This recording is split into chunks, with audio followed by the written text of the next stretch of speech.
Okay, this is episode 3 of Watch Chris Do Things. We got Mama Deer down there. Saw her babies run off about a second ago. They're playing down by the creek. She's doing a hoovering of our mulberry tree. So, it's a big bush, but it's a tree. But she's been cleaning it up. She was there. She's hanging out in the shade all day yesterday. She's doing the exact same thing today. Hanging out, cleaning up all the berries that fall down. Well, since Dad's been he's been pumping up everything about the mulberries, how loaded they are. They are actually loaded. We have a good crop this year. We cleaned out the tree. Dad cleaned out the tree a little bit. I never really got to clean out the tree, but so I'm just going. She's looking at me. I'm looking at her. So, yeah. Yeah, I'm on the deck watching down. So what we'll do, probably going to scare her off here so I can do the video because I want to get some of the mulberries, looking at it and whatever about, get a little commentary, see our mulberries. Tons and tons and tons of mulberries that we have. Okay, so I'm going to hit the pause and I'm going to wander down, scare off Mama Deer, and I'll join you back. Alright, I'm back. So this is the mulberry tree. It should be a bush, but it became a tree. And there is tons and tons of berries on it. I don't know if you can see the little red spotches. Those are all the little berries. And what they do is they go from like a pale red, dark pinkish sort of color.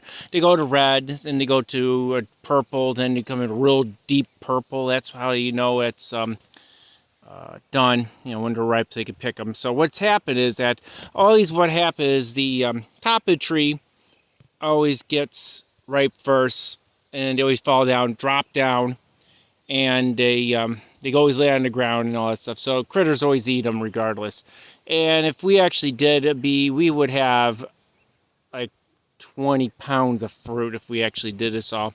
I mean, you could use black mulberries, for instance, for wines and stuff, jams, and they're all right. I mean, never a big berry fan, but hey, just gonna wander down here. We're gonna take some, we're gonna show people what they look like. You see the birds just going in too, and we'll just go in. All right, so you see down there, look at all the berries, and she's been here. You see, there's a piece of turd. Well, we got berries all over the place. So. And right there, that's what Dad says. They're all loaded.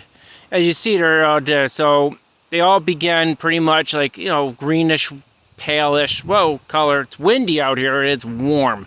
So I'll try to get some pictures here of it, not too much. We have to go inside a little bit, maybe not towards out here. But if you see that they're at various stages, it's always that way when it comes down to it. And they grow. As you see, there's some pale pink ones that are greenish, and they go pink then red, and you see the black ones are all done. So we got a lot of good size. If we cut back the tree a little bit more, probably could get better sized ones. I mean, as you see, there's just tons. I mean, as I said, if we actually picked this tree clean with stuff, and we would have 20 pounds of fruit easily. So that's Mom's attempt at deer deterrence. So what we'll do, I'm going to go in. We're going to go in a little closer here. I am going to have blue black-down shoots. So this is some of the inside ones. You see they have little hairs on them. They look like, they almost look like black raspberries, with that. There, let's see if I could zoom in right there. See how nice those are? Yeah, those are in process of ripening.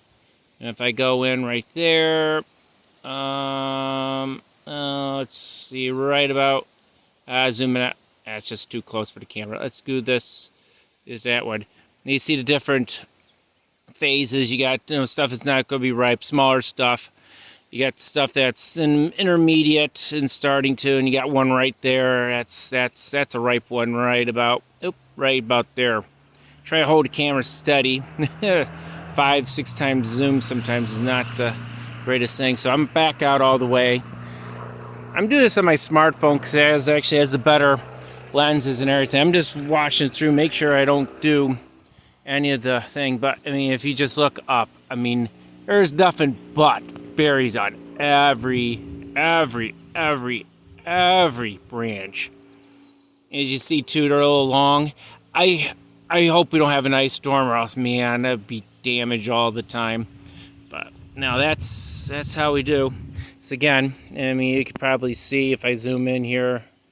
Oops, too much, but you see right there. I zoom in, you just see it. There's just littered with deer turds and black and ripe mulberries. So, and a cool thing about this. Oops, I'll zoom back out. Cool thing about this, all you have to do. Yeah, they just fall off. That's how easy these things go. They're just, just pick them. Yeah, there's nothing to it. I don't even spray this. I mean, it's not like the trees or anything like that. I'm never one of those. If it leave well enough alone. If it had problems, I would spray it. But we'll go over here real quick. Well, at least visit my. Shoot. Yeah. Still good there. I'm not a big fan. Yeah, this tree's banged up this year because it's out here all by itself. And the moisture is not good. Got some winter kill on this. This is a gala tree I got. It's right next to the mulberry tree. You see, they're banged up a little bit. I don't get out here to spray that often.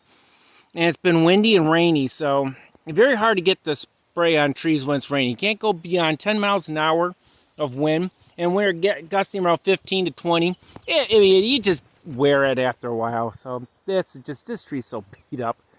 The fruit, got something on here. Not enough to make it. Okay, well, that'll be our video for today of us trying to do like our mulberry bush, because Dad's proud of our mulberry bush. He always says, look at all the mulberries we have. Well, yeah, and I don't really care for them all that much, so, well, there's a... Nope, I'll end the video here. See ya!